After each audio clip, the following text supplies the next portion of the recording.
morning, good afternoon, good evening, whatever part of the world you're watching me from.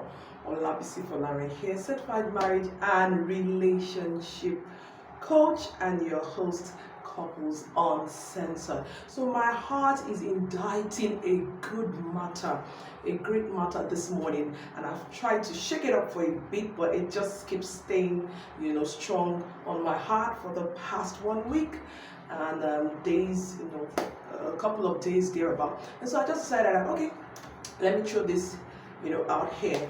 And you never know. I believe this will be a blessing or a voice of instruction to somebody who is right there at that stage. So what am I here to talk about this morning? I'm here to talk about, in-laws. So let me just title this of in-laws and boundaries. So come closer. If you're a married couple or husband and a wife listening to me, first thing I want you to know is that your in-laws are not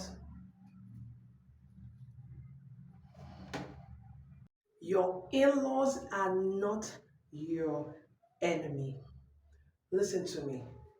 When two people from two different backgrounds, two different worldviews, raised differently, two different families who are, having a measure or account of both their children getting married, sometimes it's expected that there might be, disagreement or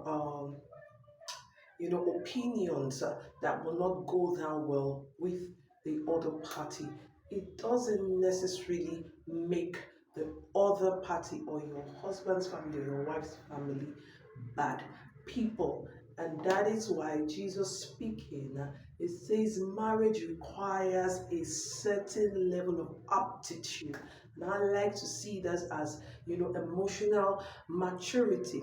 Jesus talks about the marriage for the mature. You have to be, emotionally mature to handle a lot of things. Now back to the issue of in-laws. One of the first things you want to do earlier on in your marriage, for those who are just married, who just got married, you're recently married, or you're still single and courting, about to get married, one of the first things you want to establish in your marriage is the issue of boundaries. How far is too far an intrusion? And that will be based on what both of you, agree to. Very, very, very early in marriage or before you set into marriage, you must understand that the issue of boundaries will always come. Families will sometimes knowingly or unknowingly encroach, on boundaries, on things that border on boundaries that might upset you or your spouse, right? So settle it in your mind, have that discussion. What exactly, how far do we want our in-laws to be, involved in this marriage? All right. Now, as between husband and wife who are already married, this is one thing I always say: you must always present a united front before your in-laws. You must always present a united front. Never, far be it from you, for your husband to hold an opinion about something before your in-laws, and then you have an opposing, opinion about it, or you as a wife has an opinion about an issue before your in-laws, and your husband has an opposing, opinion. Listen, guys, this is what's going to happen. That marriage will be very easily divisible, very easy to penetrate, very easy to bring in the divide and rule tactics by, an in-law who wants to be funny or who just doesn't know boundaries. Sometimes it's just a matter of some people feel, yeah, she's my son, she's my daughter, so I can just do this. So what is right or what is wrong is dependent on what both of you decide is right or wrong to you. Please follow me closely. I'll be done very shortly, right? So very early on in marriage, let me use myself as an example. I and my husband decided we will always be on the same page, right? Peradventure, let me give a more practical example. There was a time, mom wanted us to do something that had to do with our child, and I was very much, against it. I didn't think that methodology was what I wanted to. It was a case where I needed to exercise my faith, and mom was not having it because my daughter was involved, and of course, My daughter is her granddaughter, so she's a stakeholder. And she was like, no, this thing is getting out of hand. We have to do it. I said, no, I want to. This is a faith test for I and my husband. It's a faith exam. Don't try and short circuit the process by, the suggestions you are bringing, right? But it was a tough war because I and my husband were already at a breaking point, okay? So it was very easy for anybody to come in and say, let's do it this way. But blessed be God, because we have always decided from the earlier days when we will always have one voice. We'll have a united front when dealing with our in-laws, either from his side or my side, right? And so I remember one of those days in the heat of the whole brouhaha, mom said, I tried to convince my husband, look, things are getting out of hand. Let's seek for help in this direction. And I said, no, the only help I'm seeking is the help of God. If God will not help me, let nobody help me concerning this matter. And my mother was furious. She was not suggesting something bad, it was also something spiritual, prayers and all. I said, no, not that route. And we sat in the living room one of those days and things were getting heated. It was like, instead of things to get better, things were getting, worse, kind of. And she sat in between, I was on a three-seater in my parlor, my husband was on two-seater. So she faced him. I said, that Papa will go, my daughter's name is Ogo, Papa will go, hey, we should do this, da, da, da, da, da, da, da. My husband, like I said, things are, instead of things to get better, they were getting worse. So it was already, we're already at our breaking point, one look at my husband told him we're not bending, But before my mom came on the scene, I knew she was going to go down. So I told my husband, whatever happens, please maintain the faith. Keep a united voice with me. This is how we've decided that we're going to deal with this issue, and this is, and let's stick to it, Because my mom is a clock. She can be very driven with her suggestions, and so I said, okay. She spoke to my husband. My husband said, no, ma, this is what we decided. That's what I was taking. No, but things are getting out of hand. Both of you crazy. Can't you see? And she was right. We, in the natural, were crazy for taking the stand that we took. But we just knew that was the pathway of faith and that was what we wanted to do. Exasperated with my husband. Like, the reason she spoke to my husband first was like, this is the head of the house, so I can get him. Even it's like, to her, I was being unreasonable, but she didn't know that we had agreed. I told my mom is coming and she's going to go this direction. Please maintain a united front. Let's keep one voice, right? And she means well, nothing evil she was suggesting, but just that was not the way we wanted to go about it, right? So she turned, looking at me and said, okay, at least if my son-in-law, who I've come to take as my son, is not going to this, so at least my daughter, she's like, okay, so busy, one supper, at least you are the mother to the child. He didn't go to the labor room, so he can be taking that stand. So she looked at me and said, I just looked at her, I was like, no, you understand, not me. It is what he said. Why are you trying to pitch me against my husband? My husband says this. I've told you that's why we're going to. Later she knew, almost was so exasperated with us. She just stood up and left both of us. And it has been a consistent pattern with us, right? There was a time, my mom felt I didn't grow up wearing trousers. I didn't wear trousers until I was in the final year in university because I grew up in CSC and they don't believe me should wear trousers. I got to my final year, I just started wearing trousers. My mom was gobsmacked, like, what? Then we're already caught. So she went to me, my husband, that can you imagine? I don't know. It looks as if it is when you came into my daughter's life, she started wearing trousers. So, like, we don't believe in women wearing trousers now. And my husband looked at my mom and said, Mom, that's the main reason I even like her, that trouser she's wearing, And my husband said in such a comical way, I said, Mommy, don't worry yourself, that's the cocoa. In fact, that's one of the things that is making my hair just be doing bang bang bang anytime I see her. My mom was just exasperated, like, I can't even get my own daughter to agree with me. Now I'm trying to talk to my son-in-law. So guys, you need to always bring a united front. If you don't, family will always divide you because it's a weakness both of you have. They know that if they want to get something done, their daughter might not listen. If they go through their son-in-law, he probably will. No, we don't do that, right? And the second thing I want to address with this video is about, men standing up for their wives, even when it will look like you are pitching against your family, as long as it's for a good cause, as long as for a just cause to protect your wife. Listen to me, men. The vow you made at the altar is to protect this woman, to nurture her, and all of those things you said. And so, even if it gets to circumstances where you need to defend her and protect her from your family, yes, you've got to respectfully do it and draw the lines. Now, the way it is, I don't know about Western culture, but in the African culture here, take for example, in my own tribe, the Yoruba speaking tribe of Nigeria in West Africa, it will be considered rude for me to disagree with my mother-in-law over a very serious matter that has gotten my emotions real raised, and I want to like no do, do, do, do, do, it's considered super rude. In fact, I would be in big trouble with my husband's family if I ever told her. And let's take for in this case, they actually deserving of that outburst. But where people of culture and respect for your in-laws is very key for the Yoruba speaking tribe, of Nigeria in West Africa. So I can't do that. A man, what he sought, is expected to step in, especially if that woman has done no wrong, to protect and stand.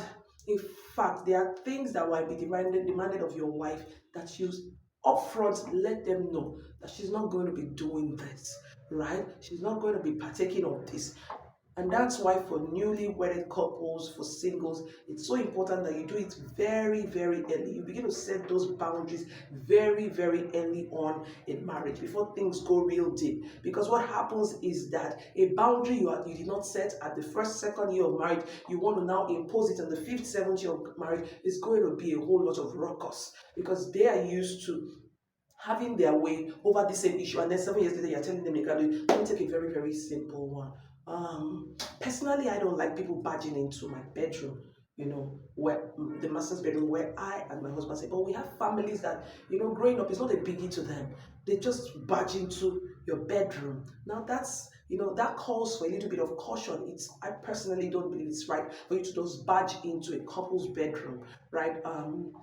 Decorum, common sense, just sheer respect for their privacy demands that whether you are the husband's brother or sister or the wife's sister, you don't just barge into their bedrooms. We've had circumstances and situations where mother-in-laws, because of that carefree, my son's house, I can do anyhow, have barged in on couples making out, full-blown love-making session. What manner of, pardon me, what manner of nonsense is that? It's a sheer lack of boundaries. What happened to knocking the door, waiting for a response? Okay. So, but if you're that family that you don't mind, your family members can enter your room anyhow, that's okay, that's fine. But if it's a problem for either you or for your wife, then discuss this and agree that this is a boundary we're going to put very, very early on. Now, let me tell you where it gets difficult. In an African culture, you just give birth. Tendency is most times you're always going to be in your room, as a new nursing mother. If you do not want people invading your privacy all in the name of, coming to look at baby, then you want to begin to put structures in place right from the beginning of that marriage. Maybe structures like there is a room in the daytime where you stay with the baby, and your master bedroom where you and your husband is out of bounds. When you begin to do things like this, it is clear to reasonable thinking people, both in-laws, and outsiders alike, that okay, definitely this is not your master bedroom. Definitely these people don't want interference, and that's why they have created this kind of structure, right? So learn to put. I said two things now. Put up a united front, with your in-laws, either on the husband's side or the wife's side, so that they know that whatever they want to say to the wife is the same thing the husband will be saying. Whatever decisions they're trying to get the wife to agree to, when they know the husband, they won't meet it that way because both of them will be saying the same thing. If you don't do that, you're going to cause cracks that will, be easy for people to come in and cause division, rancor, the divide and rule tactics for their own selfish reasons, right? A second thing I said was, husbands, you need to stand up for your wives. That's the oath you took before God and men to protect her, especially when she's right. Even when she's wrong, please step up to, try and mediate and, just step up and protect your wife. Meanwhile, when you guys are together, then you can call out to other and say, no, this you did is totally, clearly uncalled for, right? But you must always be seen, protected, to, put up a united front between both the husband side and the wife side, Two, the men must learn to stand up for their wives, especially in family where your family members are treating her in a way that is despicable or less than honorable. Same for the women. Sometimes, even as the women, if you feel your husband is being disrespected, you have to stand up and be the voice for your husband in your family. Now, this is the reason it's easier for me to speak to my own people concerning an unpleasant situation against my husband than it is for him to speak to them. They might see it as an affront. The same way why I said the husband must be able to stand up for the wife, with his family, it will be seen as an affront if she's trying to fight that battle herself. So in marriage, please, everybody should learn to speak to their own family members on how to respond or treat their spouse. I hope that's clear enough. One more thing I want to also address is the fact that when all is said and done, I want you to remember I started from the first place that your in-laws are not, they are not your enemies.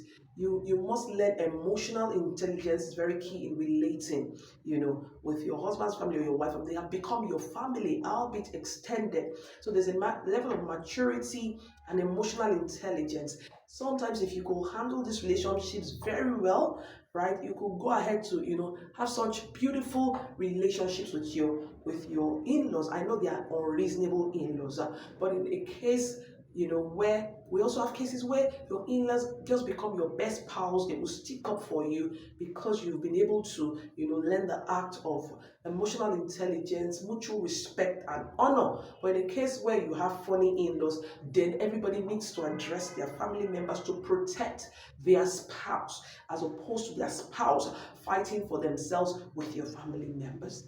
I hope that is simple enough. Lastly, as I leave you this morning, afternoon, wherever you're watching from, is I want you to remember that you watching me are also going to be an in-law, or you are an in-law to somebody else.